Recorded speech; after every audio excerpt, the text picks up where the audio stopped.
प्यारो बच्चों, Edu global 90 में आपका स्वागत है। मैं आप लोगों को विश्व भूगोल के अंतर्गत मैप सीरीज चला रहा हूँ और ये जो वीडियो है, ये जो क्लास है, मेरे मैपिंग क्लास का तीसरा वीडियो है। मैंने इससे पहले 2 वीडियो डाला हूँ। यदि आप लोग ये वीडियो नहीं देखे हैं तो सबसे पहले फर्स्ट, सेकंड, थर्ड जो वीडियो है उसको देखिए। मैंने विश्व के बारे में, विश्व के मानचित्र के बारे में दोस्तों अध्ययन करवाया है। तो आशा करते हैं आप इस वीडियो को देखने से पहले जो है उस वीडियो को देखिए, तब जाके ये आपको ये समझ में आएगा। आइए आगे चलते हैं। आज का जो क्लास है वो है मेरा एशिया पर संबंधित। मैं एशिया का मानचित्र के साथ साथ एशिया से संबंधित जो भी महत्वपूर्ण क्वेश्चन बनता होगा और आपके एग्जामिनेशन में इस क्वेश्चन से संबंधित, इस सब्जेक्ट और इस एशिया से संबंधित जो भी क्वेश्चन पूछा जाएगा, मैं आशा करता हूं इस वीडियो को आप देख लेते हैं। इसका 2-3 सीरीज बनेगा, ये पहला सीरीज है। इस एशिया का पूरा सीरीज आप 2-3 वीडियो देख लेते हैं तो मैं पूरा दावा के साथ बोल सकता हूँ यूपीएससी लेवल तक का और स्टेट पीसीएस लेवल तो होगा ही होगा, और इसके नीचे जितने भी एग्जामिनेशन होगा वो इसमें आपका काफी योगदान होगा दोस्तों।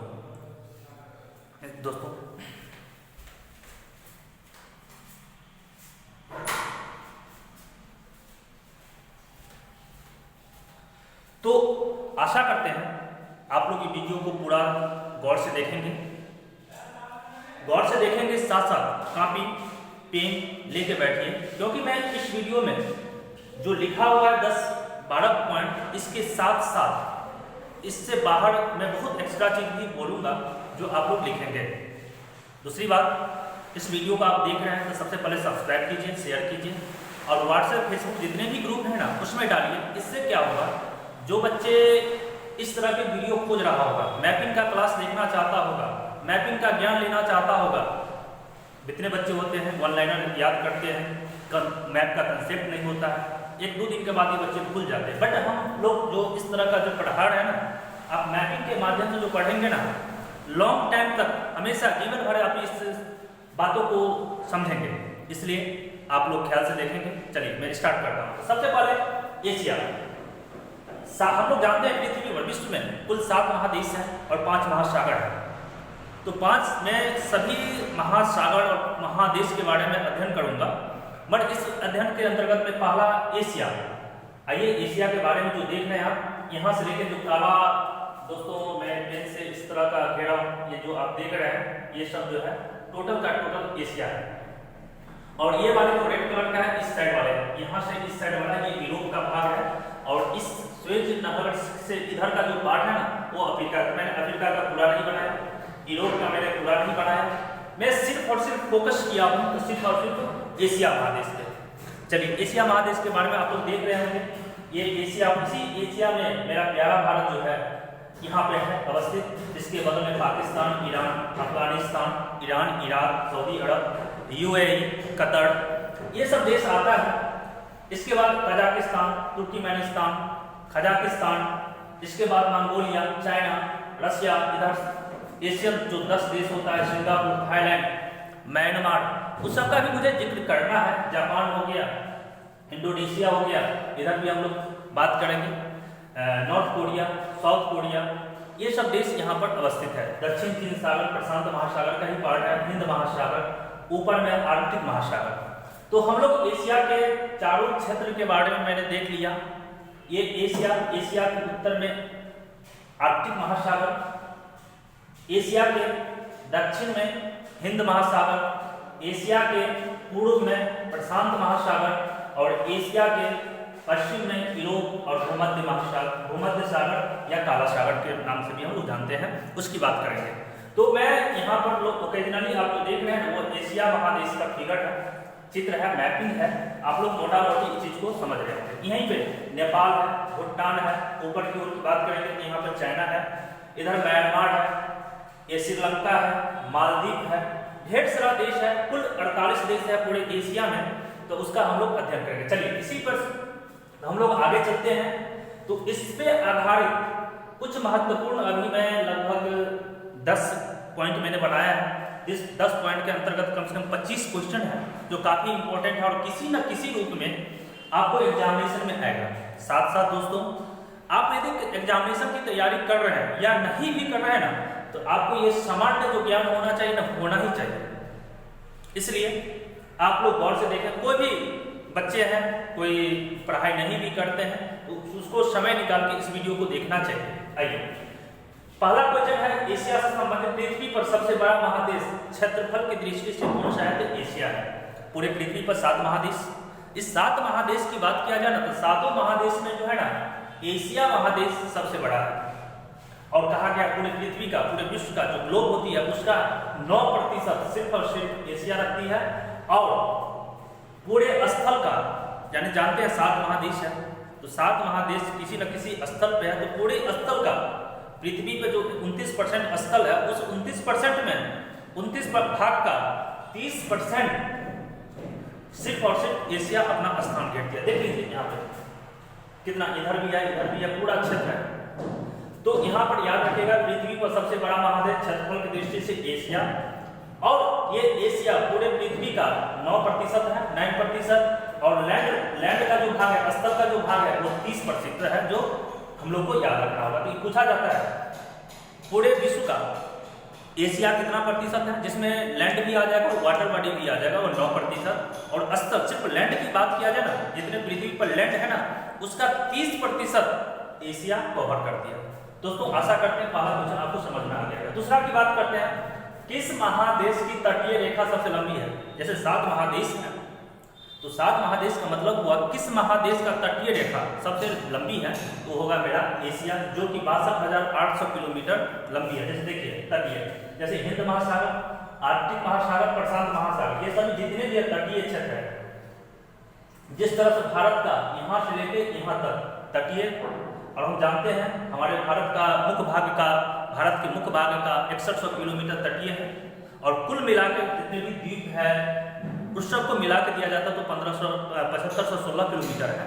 उसी तरह से एशिया महादेश का जो तटीय लंबाई जो है ना कुल 62,800 किलोमीटर है, जो कि पूरे दुनिया का, पूरे विश्व का सबसे लंबी तटरेखा एशिया का है। तो हम लोग देख लिए, यहाँ से भी महत्वपूर्ण क्वेश्चन पूछा जाता है। दोस्तों आप लोग को कमेंट बॉक्स में बताना है विश्व का ऐसा कौन सा देश है जिसके पास सबसे लंबी तटरेखा है।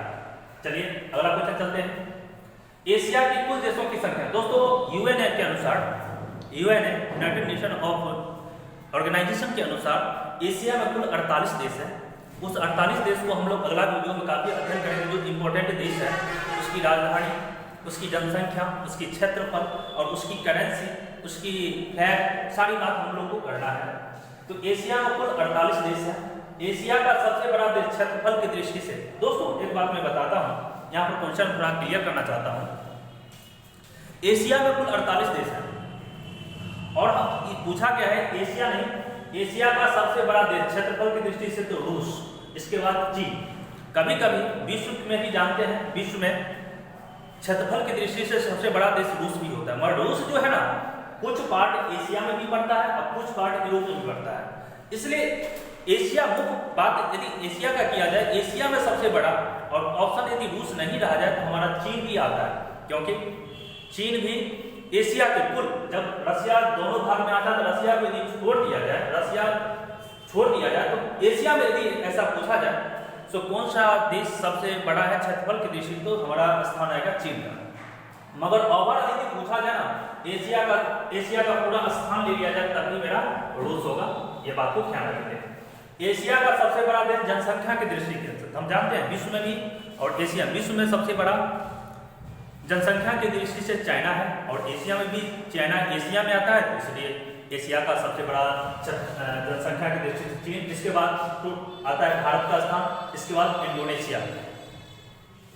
यदि कभी कभी पूछा जाता है एशिया में तीसरा पोजीशन किसका है जनसंख्या की दृष्टि से, तो इंडोनेशिया। काफी महत्वपूर्ण है दोस्तों, याद रखेंगे आप इस बात को। एशिया का सबसे छोटा देश क्षेत्रफल और जनसंख्या ये मालदीव है, और मालदीव की राजधानी मालदीव देखिए, हम लोग इसको यहाँ देख लेते हैं, कुछ देश वगैरह का लोकेशन पता कर लेते हैं। ये भारत के जस्ट आप आएंगे पश्चिम और दक्षिण की ओर, यहाँ एक छोटा सा द्वीप है, 11 द्वीप है, वहाँ पर मालदीव है।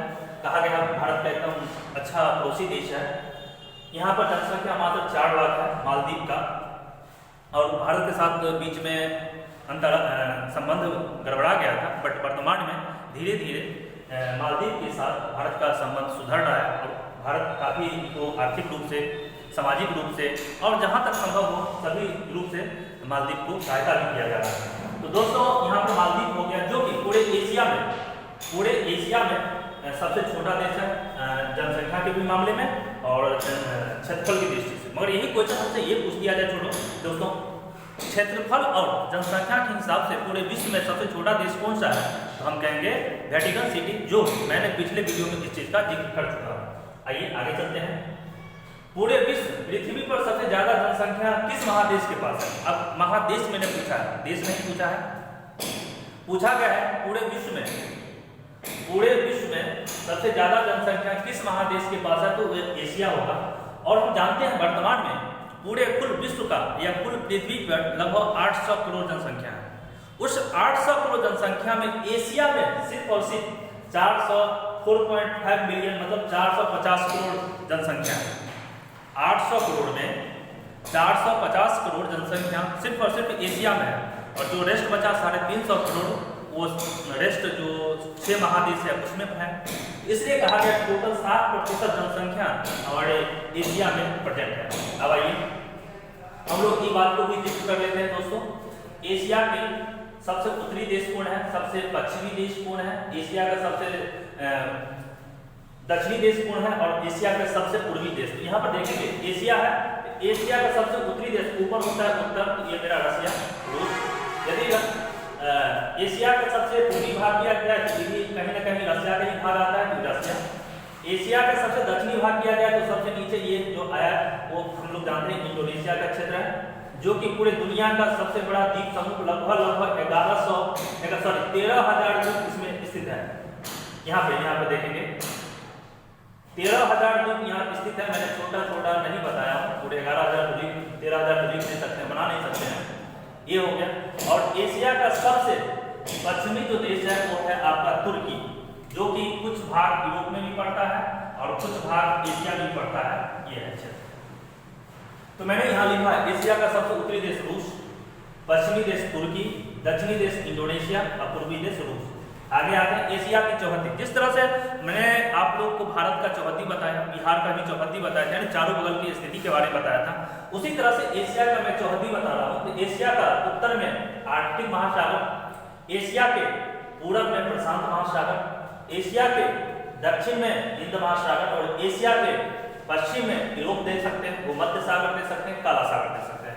आइए एशिया के चौहद्दी उत्तर में आर्कटिक महासागर, पूरब में प्रशांत महासागर, पश्चिम में यूरोप या भूमध्य सागर कह सकते हैं और दक्षिण में हिंद महासागर। दोस्तों आशा करते हैं हम लोग मैप के माध्यम से पढ़ रहे हैं ना, तो आप जितना भी चीज मैं बता रहा हूँ आपको कहीं ना कहीं बहुत ही अच्छी तरह से समझ में आ रहा होगा। यदि समझ में आ रहा है, यदि अच्छा लग रहा है तो इसको दूसरे बच्चों को कहिए इस वीडियो को देखने के लिए, समझ में आएगा। यदि कुछ कमी लग रहा है तो मुझे कमेंट बॉक्स में बताइए, सर इस तरह की समस्या है, मैं नहीं समझ में आ रहा हूँ, तो आपको अगला वीडियो में बेहतर से बेहतर देने का प्रयास करूँगा। आइए अगला बात करते हैं। 10वां पॉइंट, विश्व का सबसे बड़ा स्थलबद्ध लैंडलॉक देश। मतलब लैंडलॉक या स्थलबद्ध का मतलब होता है चारों साइड से किसी न किसी देश से घिरा हुआ है। मतलब यहाँ समुद्र का इसका कोई टच नहीं है, पानी से कोई टच नहीं है, यानी समुद्र से कोई टच नहीं है। बीच में चारों बगल से सभी देश से, जैसे हमारे भूटान, नेपाल की बात करो, भूटान की बात करो, चाइना और भारत के बीच में घिरा हुआ है। अफगानिस्तान लैंडलॉक कंट्री है, मंगोलिया लैंडलॉक, यहाँ मंगोलिया है दोस्तों, जो कि कुछ भाग जो रूस है यहाँ पे और यहाँ चाइना है, चाइना के बीच में कोई भी समुद्रीय टच इससे नहीं हो रहा है। इसको कहते हैं हम लैंडलॉक या स्थलबद्ध देश। तो विश्व का सबसे बड़ा स्थलबद्ध या लैंडलॉक कंट्री कजाकिस्तान। हमसे ये पूछ दिया विश्व का सबसे बड़ा लैंडलॉक कंट्री, तो कहेंगे कजाकिस्तान। इसके बाद मंगोलिया का स्थान आता है। कजाकिस्तान यहाँ पर पड़ता है दोस्तों, कैस्पियन सागर से मिलते हुए, ये पाकिस्तान, चाइना, रशिया, इसके बीच में हम लोग सेंट्रल एशिया की बात करेंगे, साउथ ईस्ट की भी बात करेंगे। इसको 4 स्थिति में बांटेंगे हम लोग। यहाँ कजाकिस्तान कजाकिस्तान, तुर्कमेनिस्तान, यहाँ 5 देश है सेंट्रल एशिया का, उसकी भी बारे में जिक्र कर रहा है। वैसे में से एक कजाकिस्तान देश है जो दुनिया का, साथ साथ पूरे एशिया का सबसे बड़ा लैंडलॉक्ड कंट्री है। इसके बाद मंगोलिया का स्थान आता है। तो विश्व का भी सबसे बड़ा स्थलबद्ध और एशिया का भी सबसे बड़ा स्थलबद्ध लैंडलॉक्ड कंट्री जो है कजाकिस्तान और मंगोलिया है। दोस्तों आशा करते हैं आप लोग समझ गए होंगे। कभी कभी सुने होंगे सहारा मरुस्थल, गोबी मरुस्थल, सहारा मरुस्थल। इसके बाद उसी तरह से एक बहुत महत्वपूर्ण है गोबी मरुस्थल। तो पूछा जाता है गोबी मरुस्थल स्थित है तो मंगोलिया में स्थित है। बहुत ही याद रखिएगा, यही मंगोलिया यहाँ पे है, बीच में रसिया और चाइना के बीच में है। जो मंगोलिया जो है ना रसिया के साथ भी और चाइना के साथ भी शेयर करती है बाउंड्री, याद रखिएगा। मंगोलिया पूछा जाएगा किन किन देशों के साथ सीमा टच करती है, तो मेरा होगा रूस और चाइना। तो गोबी मरुस्थल जो है मंगोलिया में, मंगोलिया की राजधानी उलानबाटर है। उलानबाटर और चीन एवं रूस के मध्य स्थित है और सिर्फ 2 देश के साथ ही सीमा बनाती है और स्थलबद्ध भी है। आगे चलते हैं। विश्व एवं एशिया का कौन देश है जो सबसे ज्यादा देशों का सीमा बनाती है? विश्व के भी संदर्भ में और एशिया के भी संदर्भ में 2 देश ऐसा है जो सभी देश सबसे ज्यादा देशों के साथ सीमा बनाती है, वो है चीन और रसिया। दोनों देश 14 देशों के साथ सीमा बनाती है, मतलब 14 देशों के साथ अपना सीमा को शेयर करती है, सीमा टच करती है। तो आशा करते हैं आप लोग समझ में आ गया होगा। यदि कुछ आप लोग को समस्या है तो मुझे कमेंट बॉक्स में बताइएगा। मैं अगला वीडियो लगभग 10 के बाद ये मैप रहेगा ही रहेगा और इससे जो महत्वपूर्ण क्वेश्चन, अभी तो मैं बहुत काफ़ी कम क्वेश्चन बता हूँ, इसमें लगभग 50-60 क्वेश्चन बनेगा। तो अभी मतलब लगभग 30 क्वेश्चन का मैं डिस्कशन किया हूँ। अभी दो वीडियो इसका और बनेगा। ये पार्ट 1 हो गया, मेरा पार्ट 1 हो गया, भाग 1। भाग 2 भी आएगा बहुत ही जल्दी। आप लोग को मैं बहुत ही जल्दी समय निकाल कर बनाऊंगा भाग 2 और भाग 3। और ये भाग 1, भाग 2 और भाग 3 तीनों आप यदि देख लेते हैं तो आप एकदम बेफिक्र रहिए। एशिया के बारे में जितना भी कंसेप्ट हो जाएगा ना आपको क्लियर हो जाएगा। आशा करते हैं जब भी वीडियो आएगा तो आप लोग देखेंगे, साथ साथ दूसरे भी बच्चे को देखने के लिए प्रोत्साहित करेंगे। आप लोग अंत तक वीडियो देखते हैं, इसके लिए बहुत खुशी होती है। साथ साथ मेरा एक काम और, जो आप वीडियो को फिर मैं पुनः बोल रहा हूँ, सब्सक्राइब कीजिए, शेयर कीजिए, जितने भी व्हाट्सएप फेसबुक ग्रुप है उसमें डालिए, जिससे मुझे जो मेहनत कर रहा हूँ ना उसका मुझे थोड़ा अच्छा लगेगा। नहीं इतने बच्चे इसका फायदा उठा रहे हैं और कुछ नहीं। थैंक यू बच्चे।